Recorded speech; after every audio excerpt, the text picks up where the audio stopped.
Hi అండి. ఎలా ఉన్నారు? అందరూ బాగున్నారా? నేనైతే చాలా బాగున్నాను. ఈరోజు వీడియో ఏంటంటే తోటకూర ఫ్రై నేనెలా తయారు చేస్తానో చూపిస్తాను. ముందుగా ప్యాన్‌లో ఒక 3 టేబుల్ స్పూన్ల ఆయిల్ అయితే హీట్ చేసుకుందామండి. హీట్ చేసుకున్న తర్వాత పోపు దినుసులైతే వేయించుకుందాం. అందులో కొంచెం ఎండుమిర్చి, అలాగే కొంచెం వెల్లుల్లిపాయలు కూడా వేయించుకుందామండి. తర్వాత అందులో ఉల్లిపాయలు, పచ్చిమిర్చి, కరివేపాకు కూడా వేసుకొని బాగా వేయించుకుందామండి. సో, ఇందులోనే కొంచెం మనం పసుపు కూడా యాడ్ చేసుకుందాం.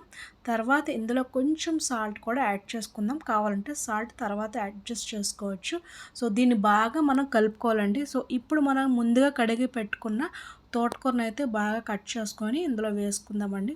తోటకూర చూడ్డానికి ఎక్కువగా ఉంటది గానీ, ఇలా కొంచెం మనం ఫ్రై చేసుకుంటే అసలు సరిపోదండి. మనం సాంబార్ పెట్టుకొని అప్పుడు సైడ్ డిష్‌గా దీన్ని తినాలి.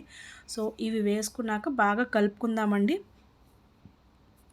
ఇప్పుడు కొంచెం అందులో మనకి సాల్ట్ అనేది వేసుకుందాం. సో దట్ మనం ఆ కూర అనేది మెత్తగా అవ్వడానికి, అలాగే ఉడకడానికి కూడా అవుతుంది. సో, ఇది బాగా ఉడకాలంటే మూత పెట్టుకొని ఒక 5 నిమిషాలు ఉడికించుకోండి. సో, చూసారా కొంచెం వాటర్ అనేది మనకి వస్తుంది. సో, దీన్ని మనం బాగా కలుపుకోవాలండి. కలుపుకున్నాక మళ్ళీ మూత పెట్టుకొని కాసేపయితే ఉడికించుకుందాం. మధ్య మధ్యలో అయితే మనం కలుపుకుంటూ ఉండాలి. మాడిపోయే ప్రమాదం ఉంది కాబట్టి. సో, చూసారా కొద్దిగా దగ్గరికి అయిపోయింది. సో, దీన్ని ఇంకా మనం కొంచెం ఇంకా దగ్గర చేయి పడాలంటే మాత్రం కొంచెం మూత పెట్టుకొని కాసేపు ఉడికించుకుంటే సరిపోతదండి. ఇంకా ఏం లేదు. సో, ఇందులో నేను ఎలాంటి మసాలాలైతే వాడలేదు. సో, చూసారు కదా! యాజ్ ఇట్ ఈజ్ మనం బేసిక్ ఫ్రై ఎలా చేస్తామో అలాగేనండి.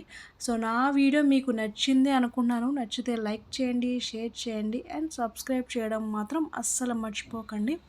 మళ్ళీ మరొక కొత్త వీడియోతో మీ ముందుకొస్తాను. Thank you for watching. Bye.